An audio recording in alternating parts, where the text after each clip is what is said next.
it is unfortunate that a lot of times it is, of course, juniors that are starting the process. And as long as families understand that the students aren't in here or there aren't a large number of them, I always ask tour guides, if heaven forbid something tragic happened to your campus, a fire devastated your campus, an earthquake just wiped out all the buildings, would the essence of this place still exist, the community?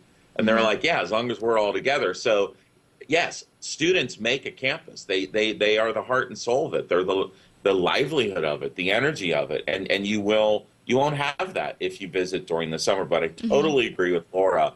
You still need to go and ask the tour guide those questions that are more specific about student life, and then plan to go back. Yeah, very fair answer, although perhaps difficult to follow. But anyway. Yeah. And Laura, you brought up research briefly, which I read on unigo.com. I don't know if either of you are familiar with it. One of my favorite resources. Yes. And I guess research is an emphasis of Occidental College. And that brings me to another question is, how do you emphasize things that you want kids to really know about your school? For example, diversity or, intercurricular study or whatever, without overemphasizing them.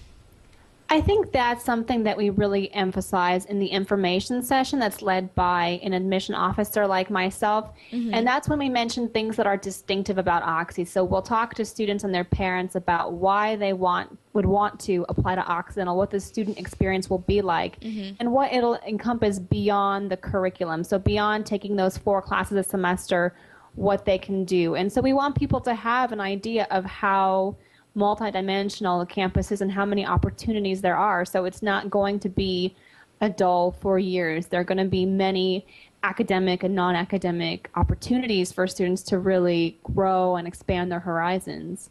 Yeah. Yeah. And Jeff, what about you? How do you tell the tour guides to deal with emphasizing? Well, I think 2 things. The first part of that, if you go to visit Occidental, they have 2 simple 8.5 by 11 handouts that everyone should read, and that 5 minutes while they're waiting before the tour guide shows up, right? And one is about Los Angeles and Occidental in specific, and it's brilliantly written. And then the second one is a simple fact sheet that kind of breaks down not only the statistics, but some of the academic things you were just talking about. And then I think the tour guides themselves, our tour guides, both times I've toured, sat us down in a classroom and kind of just, gave us a brief overview of favorite faculty and then some of their research things and some of those interdisciplinary things that they're going to do. And I think that at Oxy, they find a pretty good balance of both the academics and the student life and what's food like in the dining hall and where do you go out to eat in Eagle Rock and Pasadena and all that stuff. Did that answer your question, Abby? Yeah, that's great. And then, okay. No, that was, yeah.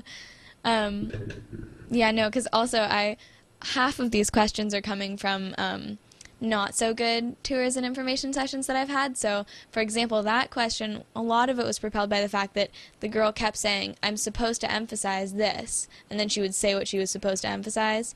And so, I was just wondering how you guys dealt with that in a more kind of subtle way than doing something so direct.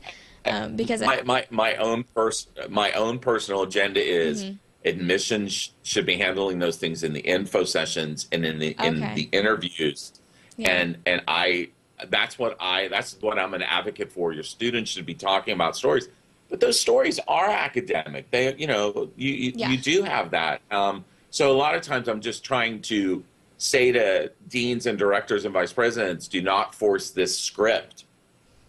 That's why that tour guide was saying because she probably had a 5-page script of everything she was supposed to say, with all the bragging points and all that. And, then you don't really end up talking at your guests, not talking with them. Interaction, You don't have interaction in a conversation. And I think Laura's done a really great job finding a really great balance of that. Good job, Laura. Thank you. Yeah. And so another side for students, how much are you influenced as, this is actually specifically for Laura, but when a student comes and takes the tour and does the information session, do you pick out students? How does that affect their admissions possibilities?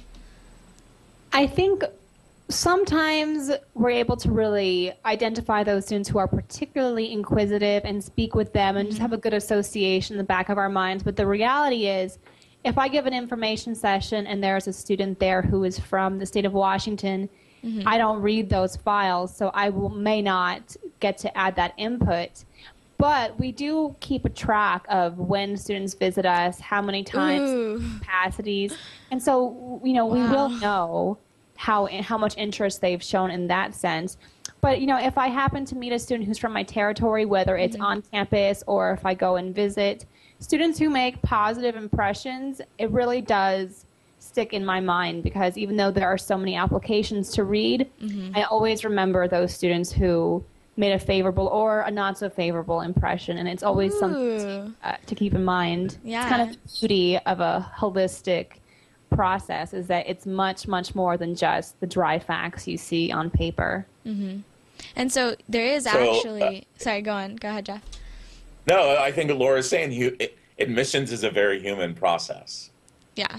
Absolutely. I think that some students have the idea that it's very not human and very far away and distant and kind of overwhelming. But as you're saying, clearly, you make human connections, and then that affects the actual chance of getting in, it sounds like. So, and do either of you work with the interviewers or the interviews at all? Yes, I am now in charge of our senior interviewers. I just got that a couple weeks ago. And I also conduct interviews.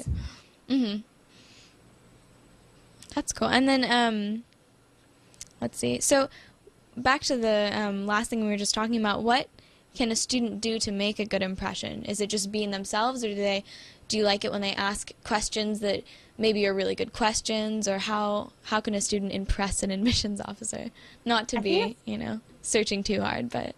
No, it's definitely both of those, to be yourself and show me your personality, because that's what I'm going to, see will be contributed to our campus community, and there's no one personality that I'm looking for or not looking for.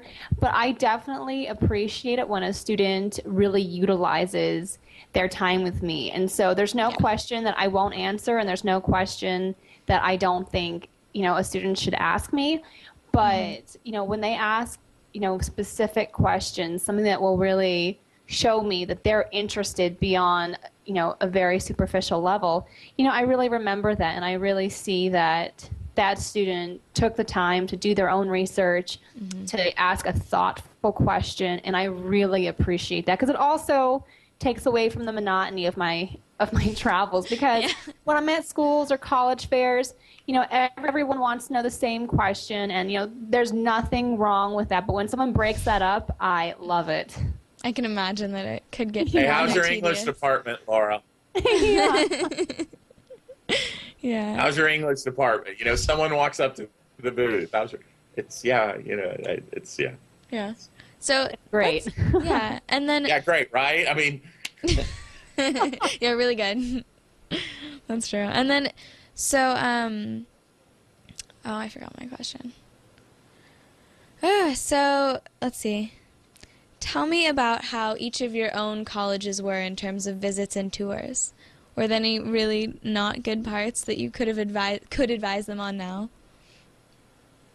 Jeff, you can go ahead. When we were searching for schools? No. Well, that too, actually. But when you were giving the college tours, did you have a really bad script that you had to read, or what was it like? Oh, no. You were on the other side of the process? I mean, for me, I didn't. I'm old. I'm 46. So this was back in the 80s when I was doing this, and there was no script, and I don't think the campus visit was in huge numbers. I remember my freshman class when I transferred, but at both schools,